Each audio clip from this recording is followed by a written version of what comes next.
Eu diria que a melhor forma de descrever o judaísmo é a seguinte: é uma genealogia por via materna. Com bom rigor, um judeu é o filho de uma mãe judia. Claro que depois esta genealogia pressupõe uma série de componentes, e uma delas é religiosa, naturalmente, mas também a linguística, porque a língua sagrada para os judeus é o hebraico, também as tradições, sejam elas culinárias, sejam elas de interação com as outras pessoas, mas eu definiria mesmo o judaísmo como uma genealogia por via materna. No fundo, o judaísmo como o cristianismo e o islamismo, uma religião monoteísta. Os judeus só acreditam num Deus. Eu diria que uma das grandes diferenças entre o judaísmo e o cristianismo tem que ver com o Messias. Os judeus não acreditam que Jesus foi o Messias e, portanto, ainda aguardam a vinda do Messias. De facto, é tido como um monoteísmo único ou pleno. De facto, Deus é indivisível, ninguém reza a outra entidade, a não ser a Deus. A ideia do sábado como dia sagrado é de facto muito importante no judaísmo. Começa com o pôr do sol de sexta-feira e termina com o pôr do sol de sábado. E de facto nesse período os judeus não devem trabalhar, não devem produzir e é levado de facto à letra por uma boa parte dos judeus. Portanto, acho que o judaísmo no fundo é isto, é a crença num Deus único, claro que tem por trás um corpo de valores e de crenças também, teológicas, mas de valores e de formas de estar, mas no fundo é isso.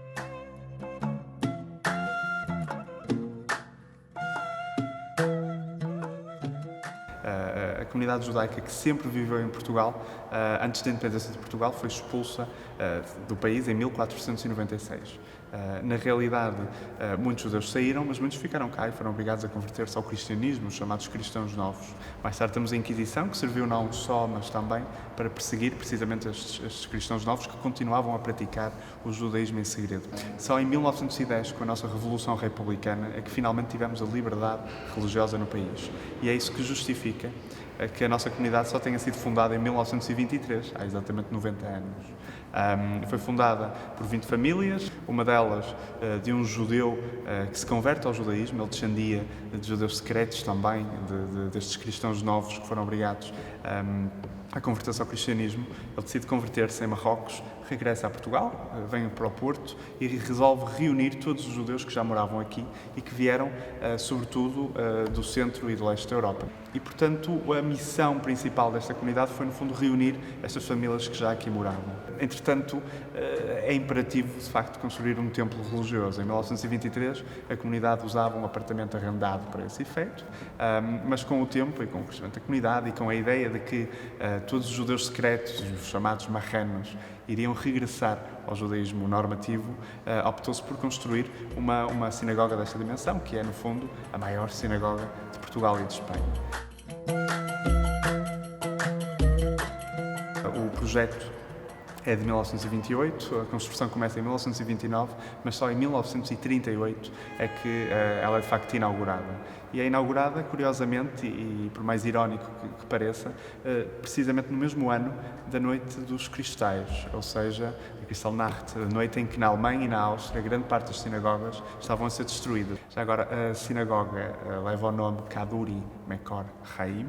Mekor Haim quer dizer fonte de vida em hebraico, na língua sagrada para os judeus, e Kaduri é uma homenagem a dois irmãos que eram naturais de Hong Kong e de Xangai, na China, hoje na China, e que doaram 5.000 libras, de facto uma voltada soma de dinheiro, para concluir a construção da nossa sinagoga. Perguntar-me-ão, mas porquê é que dois irmãos resolvem doar dinheiro a uma sinagoga no fim do mundo, quando eles são do outro lado do planeta?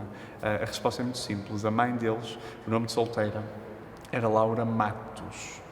Ou seja, era descendente de portugueses, também a família dela saiu de Portugal durante a Inquisição e quando ela morreu, eles decidiram prestar uma homenagem à mãe, pagando precisamente uma sinagoga no país onde a família tinha vindo, ou seja, Portugal.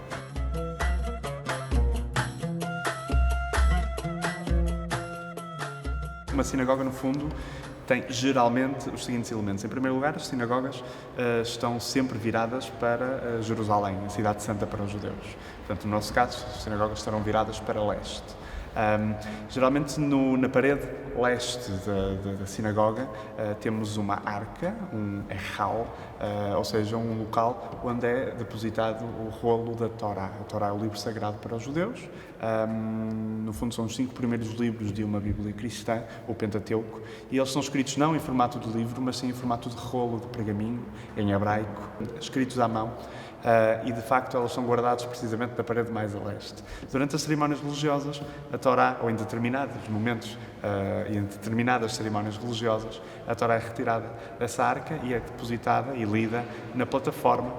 Esta bimá, esta plataforma, pode estar, dependendo da sinagoga, ou mais atrás, seguindo uma tradição mais marroquina, ou mais aqui ao centro, ou ainda mais à frente, mais perto da arca.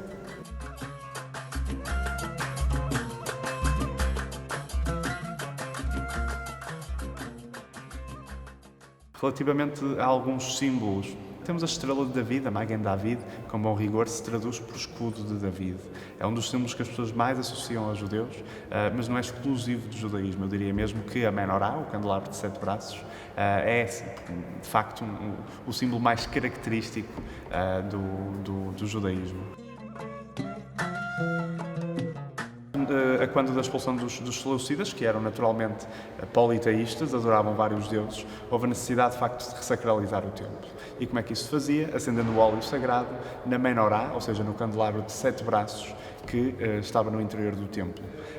Acontece que apenas existia óleo que durava um dia e eram necessários 8 dias para produzir o novo óleo sagrado. Ainda assim, os macabeus, os judeus, resolvem pôr o óleo e acender a menorá com o óleo que tinham e começam a produção. Por milagre, aquele óleo que era suposto só ter durado um dia acabou por durar os 8 necessários. Também é possível falar da kippá. A kippá é este solidão, este chapéuzinho que eu uso. Os homens judeus, quando entram numa sinagoga ou quando rezam, devem cobrir a cabeça, não tem necessariamente de ser com uma kippá, com um solidão como este.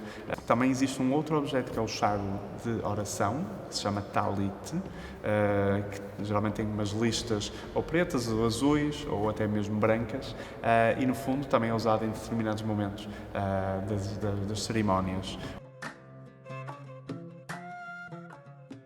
A mezuzá é, no fundo, uma caixinha.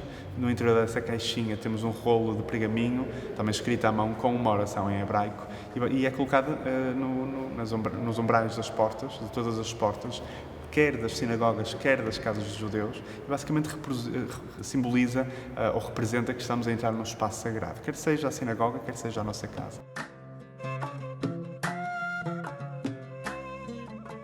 No âmbito dos feriados judaicos, eu diria que o mais pesado e o mais solene é, sem dúvida alguma, o Yom Kippur, que é lá para setembro, outubro, e é o dia do perdão. É quando os judeus devem fazer um jejum por forma a pedir desculpa pelos pecados que cometeram ao longo do ano.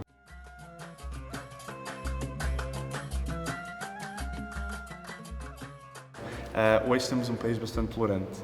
Eu posso lhe dizer que mesmo os judeus mais religiosos e que são visualmente religiosos, ortodoxos, que usam a kippá na rua, nunca tiveram problema nenhum. Portanto, eu diria mesmo que um judeu sente-se de facto confortável aqui na cidade do Porto. No fundo, é uma comunidade bastante inclusiva. Embora as comunidades judaicas deem uma imagem geralmente de comunidades muito fechadas, na realidade ela é bastante inclusiva. E prova disso é que no departamento de visitas recebemos cerca de 20 mil pessoas por ano de diferentes latitudes, de diferentes religiões, e a ideia é mesmo essa, é mostrar a nossa comunidade e abri-la ao exterior nesse sentido, uma maneira de fomentar o diálogo entre as pessoas, entre as culturas diversas, dentro e fora do judaísmo.